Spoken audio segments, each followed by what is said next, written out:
கடலூர் அருகே 23 லட்சம் ரூபாய் நிலுவைத் தொகை வழங்காததால் கிராம செயலக கட்டடத்தை ஒப்பந்ததாரர் பூட்டை சென்ற சம்பவம் அதிர்ச்சியை ஏற்படுத்தியுள்ளது. புவனகிரி அருகே பூசித்தரி கிராமம் உள்ளது. இந்த கிராமத்திற்கான புதிய கிராம செயலகம் 43 லட்சம் ரூபாய் மதிப்பீட்டில் கட்டப்பட்டு கடந்த 7 மாதங்களுக்கு முன்னர் ஒப்பந்ததாரர் அந்த கட்டடத்தை அதிகாரிகளிடம் ஒப்படைத்தார்.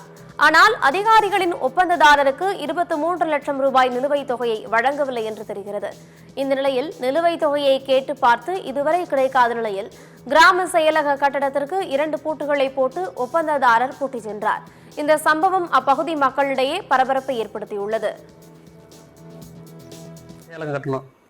கட்டிடம் கட்டி 7 மாசம் பூர்த்தி பண்ணி 7 மாசம் ஆகுது. 23 லட்சம் பில்லு வரல, ஃபைனல் பில்லுன்னு வரல. அதிகாரியே அதெல்லாம் அலட்சியப்படுத்துறாங்க.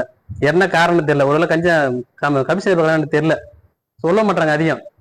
இப்ப 20 லட்சத்துக்கு வட்டி என்னாச்சு? வட்டி கட்டிட்டு இருக்கோம். 7 மாசம் வட்டி கட்டிட்டு இருக்கோம். பல முறை கேட்டு பார்த்துட்டான். இந்த வேலை பில்லு வரல எங்களுக்கு. அதெல்லாம் அது வேண்டிய எங்களுக்கு பில்லு தரதுக்காக பூட்டு போட பண்றோம்.